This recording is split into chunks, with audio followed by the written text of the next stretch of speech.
With that bad boy tuck, I'ma get it how I'm living, I'ma walk the walk. Outline my lines, I rap through thought.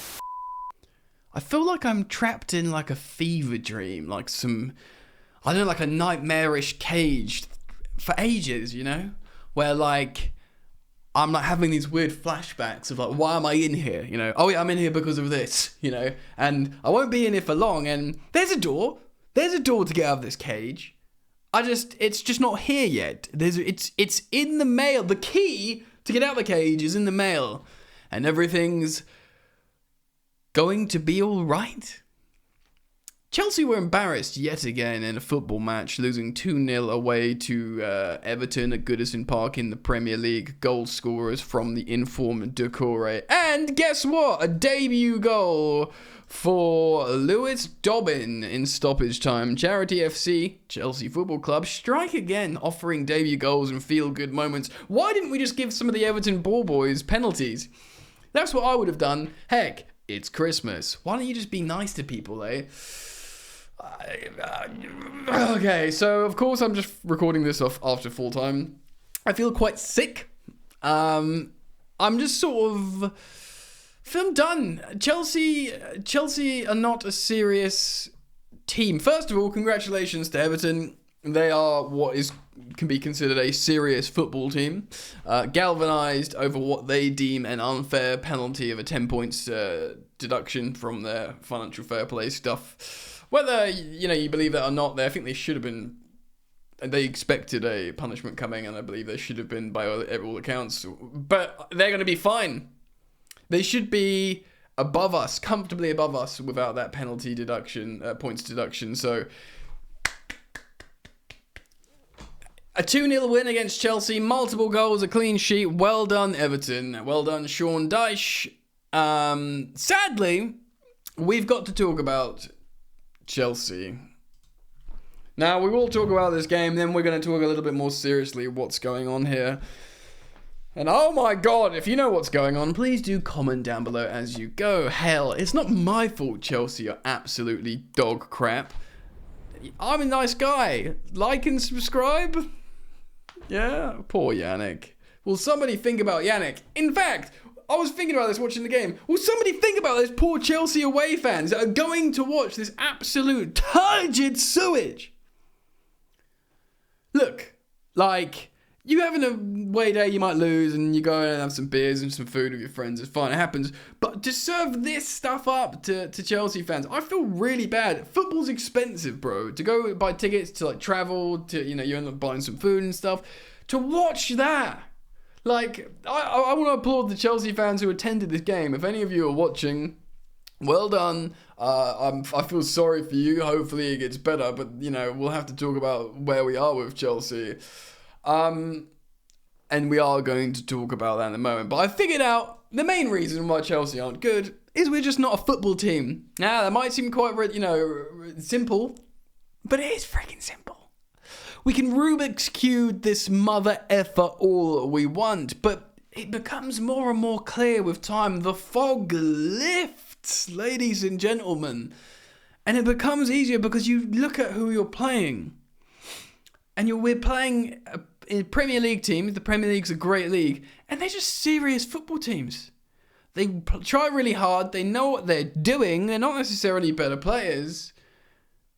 But they're just serious players, and they're fighting for a cause. Chelsea hasn't got a cause, right? Everton, everyone's got a cause. Whether you're a small team and you're fighting against the big man, whether you're like defending a title, Chelsea don't have a cause. We don't have like a united sort of like philosophy under a banner. We're just a bunch of kids thrown together under a new regime. I'm not going to say the culture at Chelsea's been mutilated because you can't take away our history, but Chelsea's culture and style was relatively like unique and abstract. You always hear Frank Lampard say about it. It's like, yeah, that we weren't this, we weren't that, but we were winners, we were fighters, we were warriors. You think of like the great Chelsea teams. We're not that. We don't have like Everton are like fighting against the Premier League corruption or the perceived corruption that, against the 10 points deduction. And, what are Chelsea fighting against? Everyone takes the mick out of Chelsea because we've spent all this money. We don't know what we are. It's hard to feel sorry for Chelsea when you're breaking the transfer record and, all this kind of stuff. And, just playing around with loads of different coaching staff, sporting directors, marketing, CEOs, CMOs, adding all the people upstairs. You don't feel sorry for that team. Chelsea, no one ever felt... Let's have it right. Let's make it absolutely clear. No one ever gave a crap, really, about Chelsea. No one cared. But we had their respect and their fear. And we haven't had that for years, bro. Tuchel brought it back a little bit because we were really hard to break down. And, of course, we went on to win the Champions League. It did. I think it's important to remember it did get bad at points under Tuchel because people will just view Tuchel as this like savior that was that was wrongly sacked. Like we will talk about Pochettino in a moment, okay? Because people will say good players, theoretically good manager. We're gonna talk about him in a second.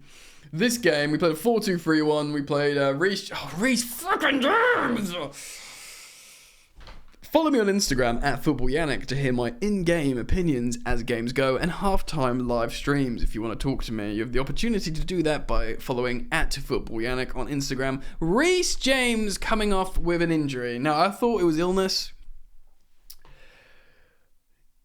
I love Reece James. He's proper Chelsea, and I mean that sincerely, not like in jest. And he is an incredible footballer. But in many videos I've spoken about my reservations for him being Chelsea captain. But people always say, well, he's got ability to be captain, but no friggin' availability. Look, I don't want to throw shade at him. I feel bad for him. I genuinely have sympathy. But dude, you gotta be on the pitch. It's not like you had a big collision. Look, man. People are saying we got to sell Reece James. We're not going to sell Reece James, but put him in an ice chamber, send him off to a spiritual retreat, give him all the surgeries he needs, send him to a witch doctor, an ayahuasca trip journey, do whatever that guy needs to do, and don't return until you have legs. Just don't come back until you're ready. No rushing. Let's just forget he exists. Let's forget he's a Chelsea player. We'll play Cucurella at right back. We'll play Malo Gusto at right back. Heck, we'll carry on playing Disassi at right back. It's not ideal, but let's just forget for the moment Reece James exists until he's ready to go. We have to shake it off. It seems like one of the biggest problems, and in usual Chelsea terms, that would be one of the biggest problems, but right now it's not a biggest problem. So that's terrible. He had to come off injured. Chelsea played a 4-2-3-1, more so. It certainly ended in it. We ended with Ian Maatsen, a left back, playing left back, would you Adam and Eve it? We saw Disassi, Badia Shiel, Cucurella, in the back line. Cowell came on, Maatsen came on. So loads of people played at the back. Sanchez played. He looked like he was struggling. Petrovic came on, made his debut, punched the ball out slightly, and then conceded a wonder goal, which was the second from Dobbin, of course. Gallagher returned to midfield. He looked pretty useful at times. Caicedo and Enzo Fernandez also played. And then in terms of a whole host of attackers, we saw Breer start. In the first half, I thought he was okay, but Jackson came on to replace him. We saw Sterling come on. Of course, Palmer and Mudryk played as well. We ended the half with 4 attackers, so in a 4-2-3-1 with Gallagher dropping into the double pivot. But it's almost by the freaking by. In that first half, we were 0-0, of course, but, I was thinking, you know what? Breer's looked alright, he just hasn't had the service. And I said in my Instagram halftime stream, I don't think it's that bad. And I was comparing that first half, right, to the absolute turgid embarrassment of Chelsea away at Old Trafford. Man United got touched up 3-0, and it should have been 4. That fourth should not have been ruled out. 4-0 by Bournemouth, their first ever win at Old Trafford. That game made us look so much worse. So much worse. Obviously, we got touched up 4-1 by Newcastle. They go and lose 3-0 to Everton. Dreadful. But the first half, I was like, yeah, we're not playing that bad. I don't think we're playing good, but certainly compared to what we offered up at Old Trafford, it's better. Maybe that was largely because Gallagher was back in the starting lineup. I think Benoit Badiashile in the first half was our best player at centre-back, because he was tracking back very, very well of, what's his name? Calvert-Lewin, the striker. He was doing really well tracking him, and he looked like a serious centre-back, which he can do. He can have the odd bad game. But I was like, yeah, we're doing fine. Look, but that second half, we just do what we always do. Which we just panic. We can't, score a goal, and then we let them in, and then they control the game, the opposition. We had double their shots, 16-8. We had, away from home, we had over 71% possession. Don't let that fool you. Everton do not give a rat's ass. They want you to have the ball. They're one of these teams that are like, yeah, have the ball. We'll beat you 2-0. Take the ball home. As Jose Mourinho once said, they can take the ball home. We'll take all 3 points. Thank you. And that's what happened. Over 71% possession. They get 2 goals and a clean sheet. Thank you very much. Yeah, and they had obviously more tackles. We had loads. So that first half as well, we had like 5 corners to their 1 corner in the first half. We had all the touches in their opposition final third. They had none in ours. But it doesn't mean anything. I mean, that should mean something. You could say like, oh yeah, Everton don't care about possession. That's true. But when you have all these corners and when you have all these touches in the opposition box, that, ladies and gentlemen, should actually mean something. That should mean something. It should mean something, but it doesn't. And the second half, they come out, of course, Doucouré's in form, scores a goal, and then stoppage, Lewis Dobbin seals Chelsea's fate. So, should we talk about the manager? Let's do it. Oh, pain every day. I don't mind how we set up. If you show me our squad, I've got no issue with how we're setting up. In fact, loads of people quite liked the starting lineup today. They liked how Sterling was dropped, which I think is a bit harsh on Sterling for some, But Mudryk started. People are very happy to see Breuer starting up top.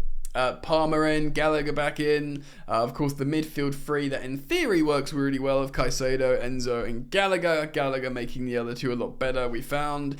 Of course, Thiago Silva, 39-year-old Thiago Silva, finally getting a rest. And, seeing Cucurella and Reece James. And if someone said, oh, you get to see Petrovic in this game, obviously that means it's a bad thing because your goalkeeper gets injured. But people want to see Petrovic play, just to see him in a Chelsea kit, wearing gloves, not on the training ground. I don't have anything really against that, And then you think about what he has to turn to. And I know people talk about Chelsea's spend, but he keeps turning to Maatsen to win us games.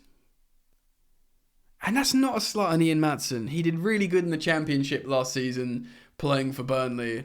That's